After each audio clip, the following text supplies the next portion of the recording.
नमस्कार, स्वागत है आपका संवाद 365 में। आपके साथ मैं हूं दिग्विजय सिंह चौहान। हाजिर हूं उत्तराखंड की खबरों को लेकर।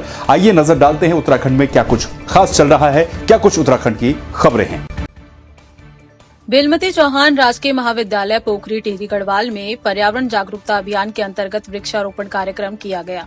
कार्यक्रम का उद्घाटन महाविद्यालय के प्रभारी प्राचार्य प्रोफेसर अरुण कुमार द्वारा किया गया। महाविद्यालय भवन के चारों ओर पर्यावरण सुरक्षा घेरा बनाते हुए 20 अलग अलग प्रकार के पौधे रोपे गए, जिनमें अनार, बांज, बांस, पांगर जैसे कुछ फलदार पौधे रोपे गए।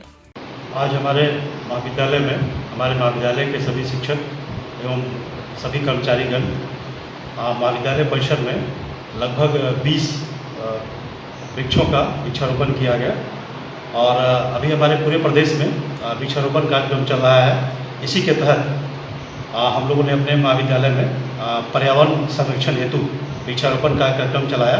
भारत सरकार और राज्य सरकार के निर्देशों पर टिहरी जिला आयुर्वेदिक चिकित्सालय विभाग के द्वारा नई टिहरी में कोरोना वॉरियर को आयुष रक्षा किट वितरित की गई, जिसका शुभारंभ टिहरी के जिलाधिकारी मंगेश घिंडियाल के द्वारा किया गया। साथ ही जिला आयुर्वेदिक चिकित्सालय विभाग टिहरी के द्वारा हनुमान चौक पर ड्यूटी दे रहे पुलिस के जवानों और अन्य सामाजिक कार्यकर्ताओं को आयुष रक्षा किट बांटी गई। ये हमारे उत्तराखंड सरकार के द्वारा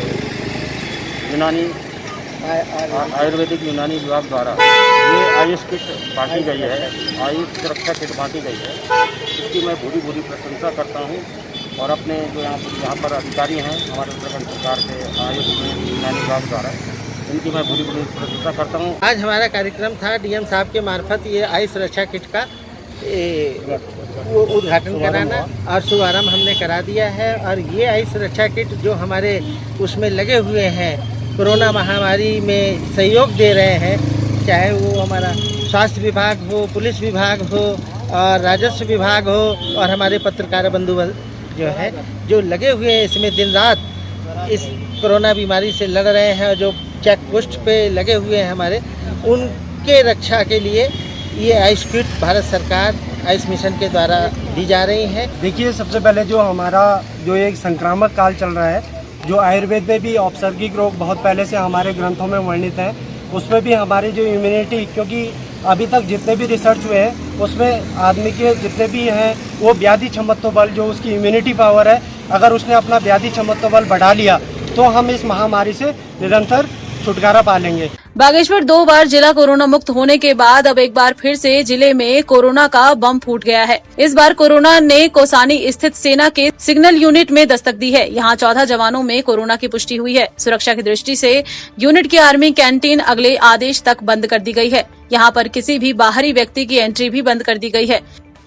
हैं वहाँ पे बात हुई तो कल उनसे बात हुई थी, उन्होंने कहा हम अपने ऊपर हायर अथॉरिटीज को पूछेंगे, तो उन्होंने वो शिफ्ट कर दिया है रानीखेत हॉस्पिटल को, आर्मी हॉस्पिटल। टोटल मिला के 117 पॉजिटिव केस हमारे यहाँ आए हैं। जो हमारे पास इस समय 6 जो है एक्टिव केस जो है एडमिट है और बाकी 14 वहाँ चले गए। विश्व धरोहर फूलों की घाटी का अब पर्यटक दीदार कर सकेंगे। चारधाम यात्रा की तर्ज पर देशी पर्यटक अब घाटी का दीदार कर सकते हैं। हालांकि घाटी 1 जून को खोल दी गई थी, लेकिन वैश्विक महामारी के चलते एक भी पर्यटक यहां नहीं पहुंचा। अब कोविड-19 नियमों के तहत पर्यटकों को फूलों की घाटी का दीदार करने का अवसर मिलेगा।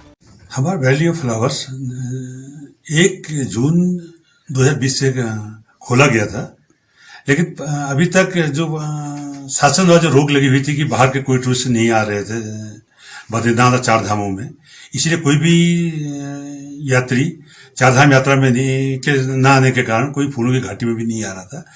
अब चारधाम यात्रा पूरे हिंदुस्तान के लिए लोग शासन द्वारा खोल दी गई है, तो फूलों की घाटी भी अब हम लोग के लिए 1 तारीख से खोल दी गई है। लेकिन जो भी टूरिस्ट फूलों की घाटी में आएगा उसके लिए आने से पहले 72 घंटे पहले का कोविड का टेस्ट अनिवार्य होगा। कोरोना काल में बाहरी प्रदेशों से अपने गांवों को लौट रहे प्रवासियों के खाली हाथों को रोजगार देने की कवायद अब शुरू हो गई है।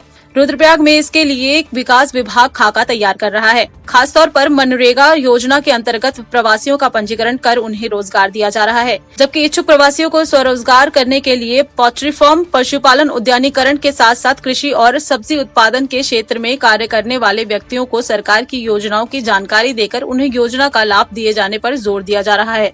तत्काल किसी रोजगार से जुड़ना चाहता है या मनरेगा में कार्य करना चाहता है तो उसको मनरेगा से जोड़कर उसको कार्य दिया जाता है। ऐसे हमारे पास 594 लोग हैं जिन लोगों ने अपना मनरेगा में पंजीकरण किया और जिनको रोजगार उपलब्ध करवाया गया है। हम लोग ये भी कोशिश कर रहे हैं कि कोई व्यक्ति अगर पशुपालन, डेयरी, मुर्गी पालन इन सब चीज़ों से जुड़ना चाह रहा है तो हम उसको मनरेगा से ही उसका पशुबाड़ा या मुर्गी बाड़ा बना करके उसको लाभान्वित कर रहे हैं। प्लस पशुपालन विभाग की तरफ से उसको जो मुर्गी के चूजे होते हैं वो दिलवाने के लिए प्रयास कर रहे हैं।